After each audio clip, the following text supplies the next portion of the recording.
All right, welcome back to the Deep Dive, your daily dose of UPSC Current Affairs. Yes, back again. That's right. We're diving deep into all the important happenings from February 28th, 2025. And just so you know, this is part 1 of our deep dive. Gotcha. Now, some of these topics we might have touched upon in previous episodes, right? Right, yeah. Consider this your built-in revision session. Consistency is key for acing those UPSC exams. Absolutely. Speaking of acing things, if you're finding our deep dives helpful, don't forget to hit that like button and subscribe Yes, please do. so you never miss out. Yeah. Okay, ready to unpack today's news? Let's go. Awesome. First up, we're heading to Kerala, where ASA workers are making their voices heard. They're on an indefinite strike. Oh, wow. You're demanding better pay, benefits, and even a retirement fund. It's a big deal. A very important workforce. It really is. And this strike, I think it brings up a bigger conversation about the role of ASA workers, their crucial contributions to the public health system, and how they're valued. So maybe you can give us a little background on the ASA program, refresh our memory. Sure. So the ASA program was launched back in 2005, and it was really designed to bridge the gap between rural communities and the healthcare system. Good. And what's interesting is it's active in every state and union territory except for Goa. Oh, except for Goa. Okay. Yeah, which kind of highlights, the widespread importance of these female community health activists. Right, and these women are selected from within the villages, right? Exactly, which means they have this deep understanding of the local needs and challenges. They're really that link, that bridge Mm-hmm. between those communities and the formal healthcare system. Yeah, precisely. So what exactly do they do? And I know they get some training, right? They do. They receive training on basic healthcare practices, and they're given drug kits so they can be that first point of contact. Yeah. They also help with access to medicine, promoting sanitation, and raising awareness about a ton of health issues. Wow, it's a lot. How do they choose the ASA workers? How do they make sure it's someone the community really trusts? Well, it's a very involved process, actually. Right. They involve a lot of different community groups like self-help groups, Anganwadi institutions, and even the Gram Sabha. Oh, wow. So it's really a community decision, which ensures that the SA worker has the respect and support of the people she's serving. That makes a lot of sense, but there's been a lot of debate about their compensation, right? Oh, definitely. They're called honorary volunteers, which seems a bit contradictory considering the demands of their work. Yeah, it's a point of contention for sure. So how are they compensated? Well, they do get some payment for training and meetings and reviews, and there are incentives from national health programs. But a lot of it is performance-based, which, can vary a lot between states. Right. That's a major concern, I bet. It is, and it's actually one of the reasons behind the current strike. It really highlights those inequalities. Yeah. Now, thinking bigger picture here, could this system, maybe with some tweaks, be a model for other developing nations? For improving primary health care, especially in rural areas. It has potential, that's for sure. Yeah. But it needs work, especially when it comes to fair and consistent compensation. Definitely. The strike really underscores that point. Absolutely. Okay, let's switch gears from domestic health care to something with a global impact.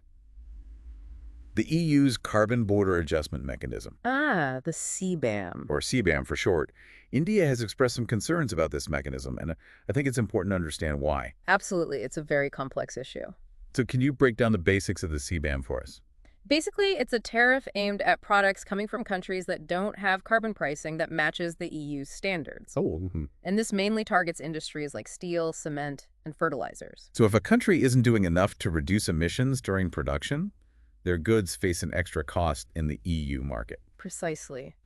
Interesting strategy. It's designed to prevent carbon leakage, which is basically companies moving production to countries with less strict environmental rules. Okay, so on one hand, it encourages cleaner production globally, Yeah. but it could also be seen as a barrier to trade, especially for developing economies. Right, that's the debate. And there are questions about whether it even follows WTO rules. Yes, there are concerns about whether the CBAM discriminates against certain countries, which could violate WTO rules. It's a really thorny issue. It is. It's about balancing climate goals with fair trade practices. For those who really want to dive into the details, the transitional phase, which is mostly reporting, began in October 2023. Right. But the real crunch time is 2026, when the financial obligations kick in fully. That's right. So understanding the CBAM isn't just about the environment. It's about global trade and climate change all rolled into one. Exactly. Okay, let's shift focus from carbon tariffs to something a bit more, well,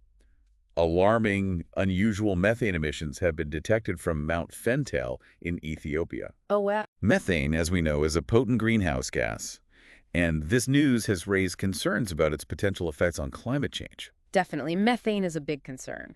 What's interesting is that these emissions seem to be linked to recent earthquake activity. That's right. Remember that 6.0 magnitude earthquake a few weeks back? I do. It seems like it might have triggered something deeper. It might have, yeah. It really highlights the interconnectedness of our planet, how one event can trigger a cascade of effects elsewhere. Absolutely. So, just for context, could you give us a quick overview of Mount Fentale? Sure. Mount Fentale is a stratumolcano, Okay, which means it's been built up over time by layers of lava and ash. I see. And it's located in Ethiopia's Awash National Park, right in the East African Rift Valley. Right, that's a geologically active zone, isn't it? Oh, very much so. It's where tectonic plates are pulling apart. Okay. It's also home to a massive caldera, which is like a huge cauldron-like depression formed by a volcanic eruption. It's a fascinating and potentially volatile landscape. This recent activity makes me wonder, could increased volcanic activity, maybe triggered by these tectonic shifts, lead to even higher methane emissions? Yeah. And wouldn't that accelerate climate change? It's a question scientists are grappling with. Right. While volcanic emissions aren't the main driver of climate change, they definitely play a role, especially as we see these shifts in geological activity, possibly linked to climate change itself. It's all connected, a complex feedback loop. It is, and one that we need to study more closely. Agreed. Okay, from the depths of the Earth, let's turn our gaze skyward. NASA is getting ready to launch a brand new space telescope called SPHEREx. Oh, exciting! And it's causing quite a stir in the scientific community. It's a big deal. It is, and it's unique because it will be mapping the universe in both optical and infrared light, giving us a much more complete picture than we've ever had before. Complete view of the cosmos, yeah. It's set to launch aboard a SpaceX Falcon 9 rocket from California. It's always exciting when we get a new eye on the universe. What secrets will it reveal? What are we hoping SPHEREx will tell us? Well, SPHEREx has three main goals. First, it'll be measuring cosmic inflation, that super fast expansion right after the Big Bang. Wow. Second, it'll study how galaxies form and evolve, giving us insights into how these massive structures came to be. Fascinating. And lastly, SPHEREx will be searching for water and those molecules essential for life. So, potentially answering the age-old question, are we alone? Maybe, just maybe. It's like SPHEREx is a time machine, looking back to the universe's birth while also searching for signs of life. Exactly. How will it gather all this information? What's the magic behind its observations? It'll use spectroscopic imaging to create a 3D map of hundreds of millions of galaxies. Okay. So this map won't just show us where they are, but also what they're made of and how far away they are. Amazing. That's a lot of data. It is a treasure trove for astronomers. And here's the really cool part. SPHEREx will be working alongside other telescopes like James Webb and Hubble. A team of cosmic detectives. Exactly. Each with its own strengths, working together to solve the universe's mysteries. It's an exciting time for astronomy. It is. Now, let's come back down to Earth, to a conservation success story happening in India. 10 critically endangered gharials were recently released into the Chambal River. Oh, fantastic news. This is a big win for this species, which has been facing an uphill battle for survival. Definitely. The National Chambal Gharial Sanctuary, where they were released, is crucial for their protection. It provides a safe haven for them to breed and thrive. Exactly. Now, gharials are really unique creatures with their long snouts and that bulbous tip called a gara, which is actually where their name comes from. Yeah, gara is Hindi for pot. It's quite fitting. Can you tell us more about why they're critically endangered? Well, overhunting has been a huge problem. Their skins are valuable, as are their eggs, which are used in traditional medicine. Oh, I see. And then there's habitat loss. Dams and irrigation projects have fragmented their river habitats. It's a familiar story. Human activities pushing species to the brink. Sadly, yes. Do you think these conservation efforts, like this recent release, can bring them back? It's a step in the right direction, for sure. Yeah. But we need a multi-pronged approach, protecting habitat, stopping poaching, and having breeding programs. It's a long game, but one worth playing. Absolutely. Now, from the rivers of central India, we travel to the deserts of Rajasthan. where an ancient water harvesting system is proving its value, the Kundi. Fascinating. I've always been fascinated by how traditional knowledge can offer solutions to modern problems. It's amazing, isn't it? So what is the Kundi exactly? It's a deep, well-like structure, either circular or rectangular. Okay. It's dug into the ground or built above ground and lined with stones or bricks to prevent water from seeping out. So it's like a reservoir for rainwater. Exactly, especially in arid regions like Rajasthan where rainfall is unpredictable. It's such a simple but effective solution. It is. It allows communities to capture and store water for drinking, irrigation, even for livestock. It's a beautiful example of ancient wisdom meeting modern needs. I agree. It reminds us that sustainable solutions can sometimes be found in the past. It also highlights the importance of community-based solutions. Yes, definitely. These are the people who understand their environment best. Absolutely. Their knowledge is invaluable. It truly is. Okay, ready for another shift in perspective? From ancient water systems, we're going to explore a process that turns time into stone. Petrification. Wow, sounds intriguing. I recently saw some petrified wood at a museum, and it was captivating. It's amazing. It's incredible how nature can transform organic matter into these lasting mineral replicas. It is. It's like a glimpse into the past. So can you walk us through the process of petrification? Sure, imagine a tree falls and gets buried under layers of sediment. Okay. Over time, water rich in minerals seeps through the sediment and into the wood. These minerals gradually replace the organic matter, preserving the wood's structure. So it's like the minerals are slowly taking over the wood cells. Exactly, but the amazing thing is that this process retains the wood's details, like the grain and the growth rings. It's like nature took a snapshot and preserved it in stone. It's a beautiful process. What conditions are needed for petrification to happen? It seems like a very specific environment. You're right, it needs the right conditions. Okay. Rapid burial is key. The organic matter has to be covered quickly to prevent decay. I see. And of course, you need mineral-rich groundwater. Right, that makes sense. This water carries the dissolved minerals that will eventually replace the organic matter. It makes you wonder, what stories can we learn from these petrified remains? What can they tell us about Earth's ancient past? They're like windows into deep time, offering clues about ancient environments and the evolution of life on our planet. It's humbling to think about. It really is. Okay, let's switch gears to a topic that's making waves in the world of biodiversity conservation, the Cali Fund. Oh, yes, I've heard about that. This fund, launched at Copy 16 of the CBD, has a novel approach to financing conservation. A very innovative approach. It's all about tapping into the economic value of genetic data, or DSI, for the benefit of biodiversity. DSI, right, so that's the genetic information from plants, animals, and microorganisms. Exactly, it's like the blueprint of life. The code that makes each species unique. And the Cali Fund is recognizing that this information is valuable. Very valuable. Industries are profiting from it, so let's make sure some of those profits go back to protecting biodiversity. That's the idea.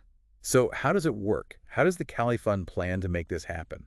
Well, think about industries like pharmaceuticals, cosmetics, agriculture. They all rely heavily on DSI. Right, for developing new products. Exactly. So the Cali Fund wants to create a system where a portion of the revenue from these products goes back to conservation. Okay, so it's like recognizing that biodiversity isn't a free resource. Precisely. If you benefit from it, you should contribute to its protection. It's about creating a more equitable system, sharing the benefits of biodiversity. It's a really promising approach.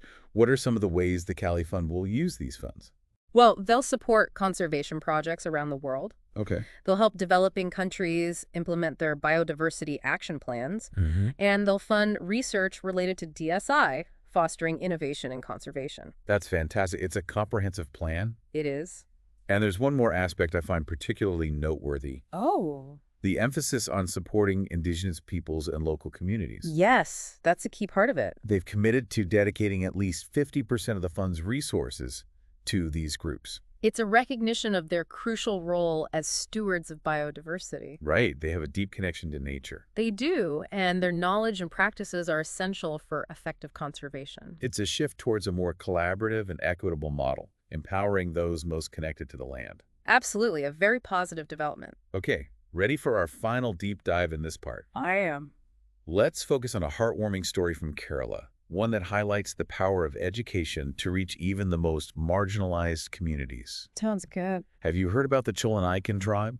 I have. Their story is really inspiring. They're particularly vulnerable tribal group, or PVTG, living in the Nilamber region of Kerala. Right, a small community, less than 400 people, deeply connected to the forests.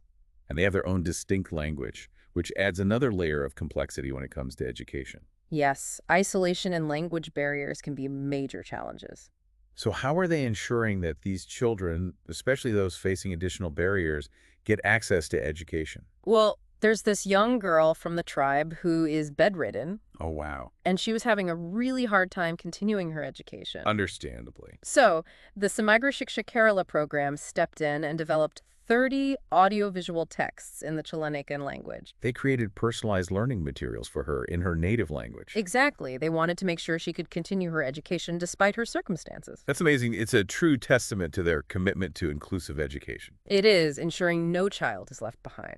It's a beautiful example of how creativity and dedication can overcome obstacles and open doors to learning. Absolutely. It reminds us that education isn't just about academics. Right. It's about empowering individuals, fostering a sense of belonging, and preserving cultural heritage. It's about giving everyone the opportunity to thrive. Exactly. And on that note, we'll wrap up part 1 of our deep dive into current affairs. Great. Lots more to come. There is. We'll be back soon with part 2, where we'll cover even more ground, exploring everything from a seed vault safeguarding global food security to an ancient water harvesting system making a comeback. Looking forward to it. So stay tuned, folks, and don't forget to like, subscribe, and hit that notification bell so you don't miss part 2. Yes, please do. See you soon. See you then.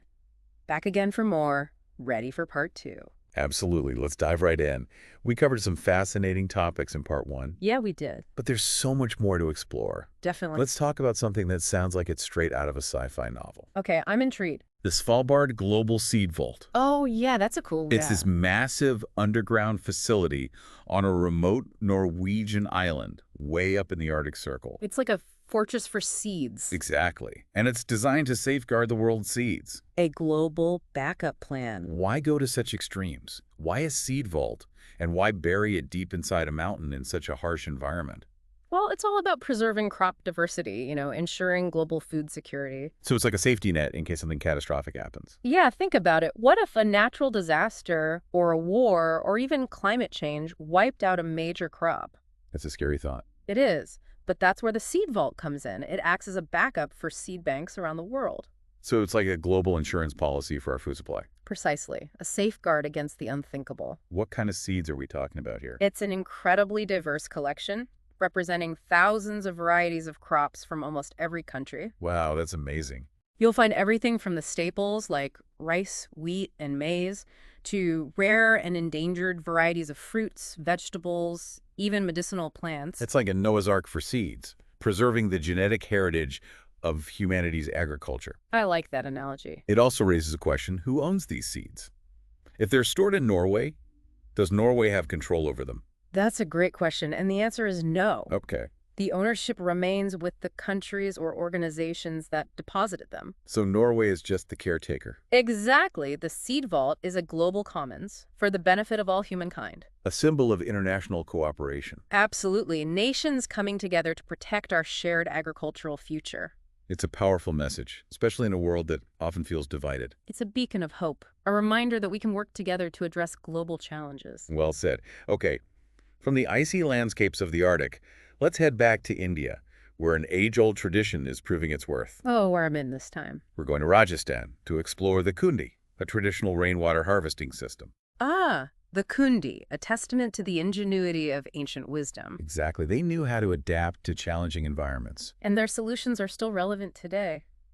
especially with the growing concern over water scarcity. Absolutely. The Kundi is a simple yet brilliant system for capturing and storing rainwater. For those who aren't familiar, can you describe how it works? Sure. Picture a deep, well-like structure, either circular or rectangular. Okay. It can be dug into the ground or built above ground, depending on the terrain. I see. The key is that it's lined with stones, bricks, or some other material to prevent water from seeping out. So it's like a giant underground water tank. Yeah, you could say that. And how does it collect the rainwater? During the rainy season, rainwater is channeled from rooftops or through a system of channels and directed into the Kundi.